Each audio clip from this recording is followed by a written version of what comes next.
आखिर भगवान श्री राम ने अपने वनवास के 14 वर्ष कहां कहां बिताए थे। ऐसे 6 स्थान जो आज भी इस धरती पर मौजूद हैं और जो साफ साफ रामायण के असली होने की गवाही देते हैं। आप देख रहे हैं माय यूनिक फैक्ट्स। मर्यादा पुरुषोत्तम भगवान श्री राम को 14 वर्षों का कठोर वनवास मिला था, जिसके अनुसार उन्हें केवल वनों में ही रहने का अधिकार था। किसी भी नगर में जाना प्रतिबंधित था। श्री राम ने अपने वचन का भली भांति पालन किया और 14 वर्षों तक अपनी पत्नी माता सीता और भाई लक्ष्मण के साथ वनवासियों की भांति जीवन व्यतीत किया। इस दौरान उन्होंने भारत के उत्तरी तट से लेकर दक्षिणी तट तक पूरा सफर किया था और हम आज आपको बताएंगे भगवान श्री राम के वनवास का मार्ग और उन 6 खास स्थानों के बारे में भी बताएंगे जहां भगवान श्री राम रुके थे। सबसे पहले है तमसा नदी का तट। अयोध्या से विदा लेने के बाद भगवान श्री राम रथ में बैठकर आर्य सुमंत के साथ तमसा नदी के तट पर पहुंचे थे।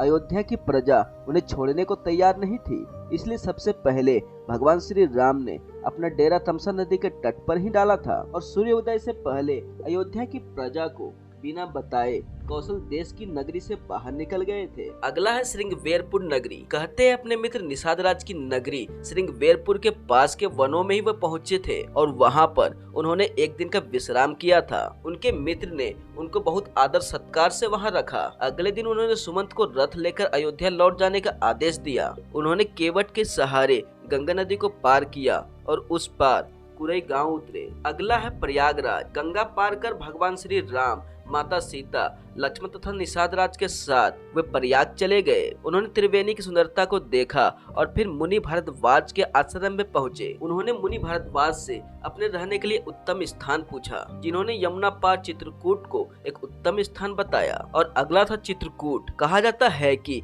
यही वो स्थान है जहाँ उनकी मुलाकात भरत से हुई थी। जब भरत उन्हें वापस अयोध्या ले जाने आए थे, लेकिन यहाँ पर उन्होंने भरत को वापस जाने के लिए कह दिया और उन्हें अपना खड़ाव दिया था। इसके बाद अगला स्थान था दंडक आरण्य। कहा जाता है कि दंडक आरण्य के वनों में पहुंचकर सर्वप्रथम उन्होंने ऋषि अत्रि तथा माता अनसुईया से उनके आश्रम में जाकर भेंट की। वही ऋषि अत्रि से ज्ञान पाकर वे आगे बढ़ चले गए। कहा जाता है कि दंडक आरण्य के वनों में भगवान श्री राम ने अपने वनवास काल के 10 से 12 साल बिताए थे और यहाँ पर उनकी भेंट ऋषि अगस्त्य मुनि से भी हुई थी। यही उनका आखिरी पड़ाव था और यहीं पर माता सीता और लक्ष्मण जी के साथ भगवान श्री राम एक कुटिया बनाकर रहते थे और यहीं पर भगवान श्री राम को शूर्पणखा ने देखा था, जो उनकी तरफ मोहित हो गई थी। लेकिन माता सीता से विवाह के चलते शूर्पणखा को माता सीता पर क्रोध आया और उसी बीच लक्ष्मण ने बीच में ही शूर्पणखा की नाक काट दी। यही वो स्थान था